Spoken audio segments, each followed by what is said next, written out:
Yazi kule ndaba kaPhakela uMthakathi nokudibana kwakhe nopresident. Ngiyafuna siyibuze imibuzo nje ethile. Seke siyibuza ukuthi now that abantu babelieve ukuthi kungenzeka ukuthi bafinyelele kuye, kungenzeka ukuthi ubribeyiwe. What is inhloso yayo yonke leyo nto leyo?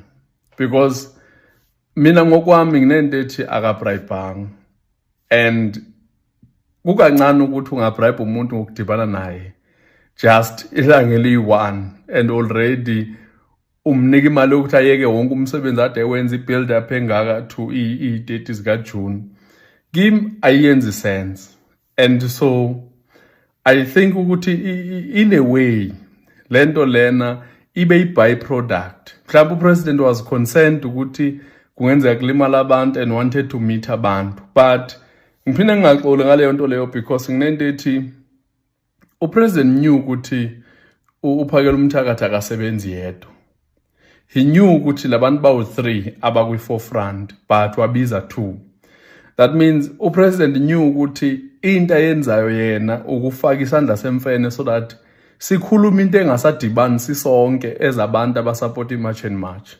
And I think kuleyo party leyo ube successful because uma uthi uyabheka manje asisakhuluma ilanguage eyi-1. Kunabantu abathi hayi uPhakela uMthakathi kukhona kufumbathile, abanye bathi akafumbathanga, and I'm one of abantu abathi ayikho into asithengise ngayo lapha ngaphakathi, because into esiyidingayo kuPhakela uMthakathi iyi-1.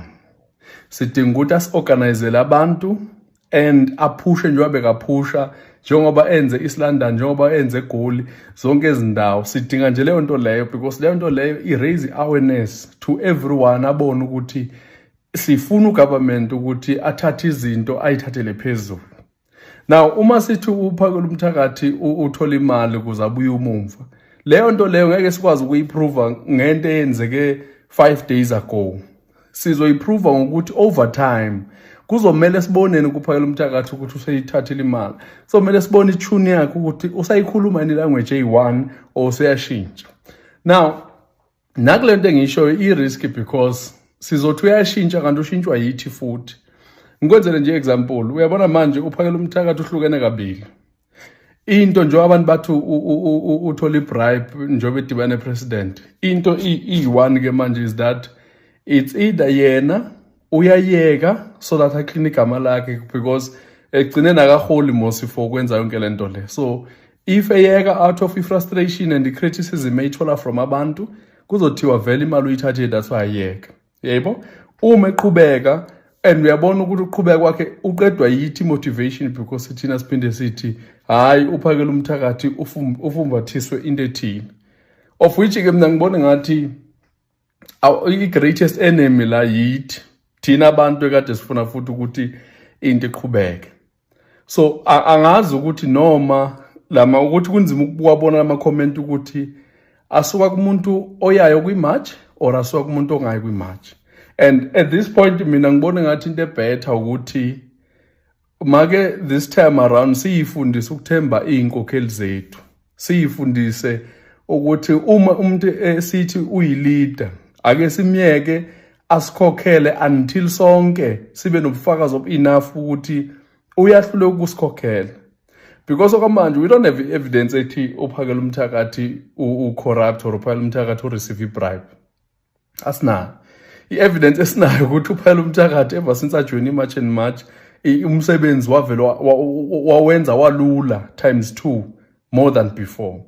So I'm not sure ukuthi lana thina siyayi-understand ani role esiyenzayo ukuthi yonke into esiyikhulumayo mayifika kuPhakela uMthakathi izofika yenze ini kuye. Because manje whatever action azoyenza, whether le nkulumo zethu ziyamhetha or azimhethi, if efuna ukubuya umva kuzobe ngathi vele uyitholile imali kanti imali uzothola akayitholanga.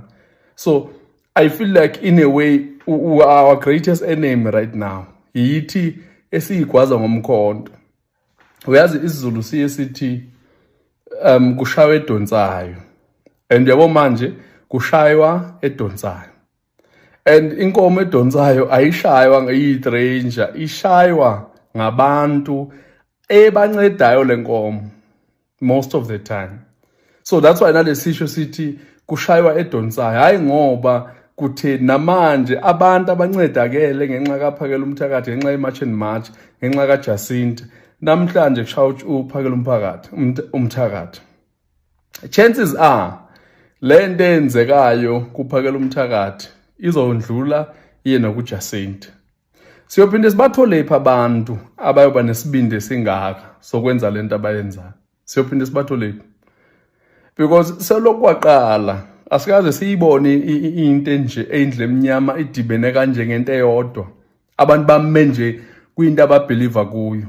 So are we saying, in other words, effort engaka izostainwa just by into eyi-one esingena proof yayo? I feel like mina unfair. We are unfair to Phakela Umthakathi, we are unfair to March and March, we are unfair to ourselves, because la silwa nomuntu obambe iqhaza enzima kabi.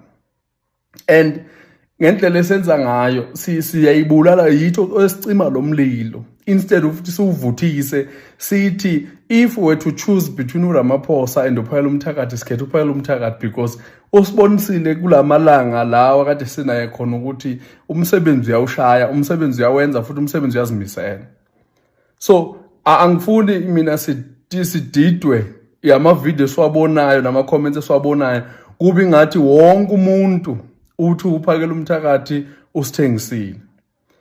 uPhakela Umthakathi uperfect? No, akekho perfect. No one is perfect, but leyo nto le ayisho ukuthi kumele sibuye umva, because manje into eyenzakalayo izitha sijabule, wonke umuntu ujabule because kuyabonakala ukuthi le crack ekudala beyifuna isiyaphuma manje iyenzeka, of which I don't think ukuthi into right leyo, because once kwabulaleka le momentum ebuildekile already kuzoba nzima ukuthi siphinde sibuyele laphana. Into enabantu abaningi ayidlali once kwamosheka kayi-one kunzima ukuthi kuphinde kubuye. Angikubuze nje umbuzo oyi-one.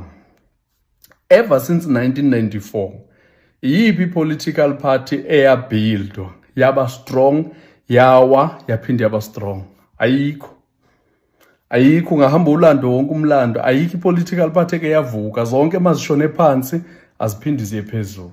So nathi sikuleyo risk yokuthi once sawucima lo mlilo akekho umuntu ophinda abe kule momentum i-March and March ekade kuwo from now on kuya phambili. And kuzobe ngathi the greatest cause yalento was uPhakela Umthakathi meeting the president, kanti it was not. Kumele lana sindlule lento noma kuthiwa iyasibotharisha, masi-analyze, siyamukele ukuthi we believe kwinkokheli zethu, because ayikho inkokheli esavumile ukuthi ukhona obuye ngathi uthengisiwe. So asikwazi ukulalelana sisodwa la phansi singazona iy'nkokheli, kumele silalele abantu abaphezulu sibeze bathini bona. If uJacinta akasho, that means ayikho into eyenzekile, kuyoze kube uJacinta oshoyo, because one thing I'm sure ngayo is that as much as i-enemy yethu ku-government, there are people ku-government abangayilika la information if yenzekile beyilike to Jacinta so that siyazi. So asibhiliveni kwi-leadership yethu, sike sime ngalezi ezinye izinto ezizocima umlilo, because wacima lo mlilo ngeke uphinde